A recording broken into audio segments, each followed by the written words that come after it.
విప్లవ జ్యోతి అల్లూరి సీతారామరాజును నేటి యువత ఆదర్శంగా తీసుకోవాలని ప్రముఖ పారిశ్రామికవేత్త బిఆర్ ప్రసాద్ రెడ్డి పేర్కొన్నారు. కాకినాడ నాగమల్లితోట జంక్షన్ లో గల అల్లూరి సీతారామరాజు విగ్రహం వద్ద సీతారామరాజు స్మారక కళావేదిక క్షత్రియ పరిషత్ సంయుక్త ఆధ్వర్యంలో అల్లూరి సీతారామరాజు వర్ధంతి కార్యక్రమం ఘనంగా జరిగింది.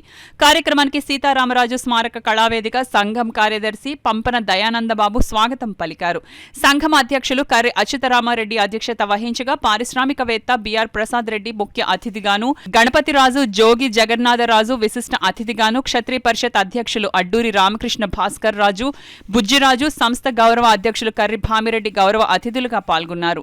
కార్యక్రమంలో భాగంగా అతిథులు ప్రసాద్ రెడ్డి, జగన్నాథరాజు, కర్రి భామిరెడ్డి, కర్రి అచ్యుతరామరెడ్డి, బుజ్జిరాజు, మూర్తి తదితరులు అల్లూరి సీతారామరాజు విగ్రహానికి పుష్పాంజలిని ఘటించి నివాళులర్పించారు. ఈ సందర్భంగా అతిథులు ప్రసాద్ రెడ్డి, జగన్నాథరాజు, భామిరెడ్డిలు మాట్లాడుతూ భారత స్వాతంత్ర్యం కోసం ప్రాణాలర్పించిన మహనీయులు, త్యాగమూర్తులను విస్మరించకుండా వారి యొక్క చరిత్రలను నేటి యువత తెలుసుకోవాలన్నారు.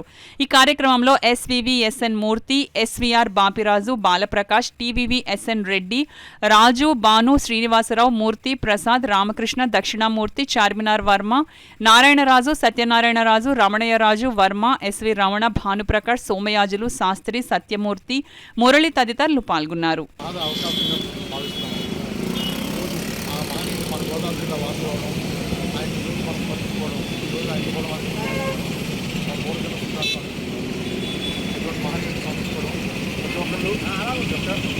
సభలో నాకు క్షత్రియ పరిషత్ ద్వారా అవకాశంగా కలిగింది. ఆ భగవంతుడిగా కల్పించేది.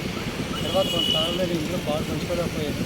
ఇక్కడి నుంచి మీ అందరితో పాటు నేను కూడా నా సహకారం అందిస్తూ ఈ సంస్థగా ముందుకు తీసుకెళ్ళడానికి నా వంతు ప్రయత్నం చేస్తానని చెప్పేసి నేను హామీ ఇస్తున్నాను. అల్లూరి సీతారామరాజు కళావేదిక సంస్థ నూతన అల్లూరి సీతారామరాజు గారు ఆయన చాలామంది స్వాతంత్ర సమరంలో ఉన్నారు.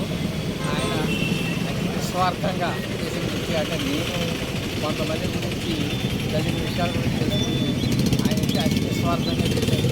స్వాతంత్రమే ఆయన జయం. ఈ విషయాలు అనవసరమైంది. ఆయన ప్రాణ త్యాగం కూడా చేసి మన దేశానికి సేవ చేసేది. స్వాతంత్రం తీసుకురావడంలో ప్రముఖ వ్యక్తి అని చెప్పి నేను గమనిస్తున్నాను. అటువంటి వ్యక్తి నివాళులు అర్పించడం అనేది మాకు చాలా సంతోషకరమైన విషయం.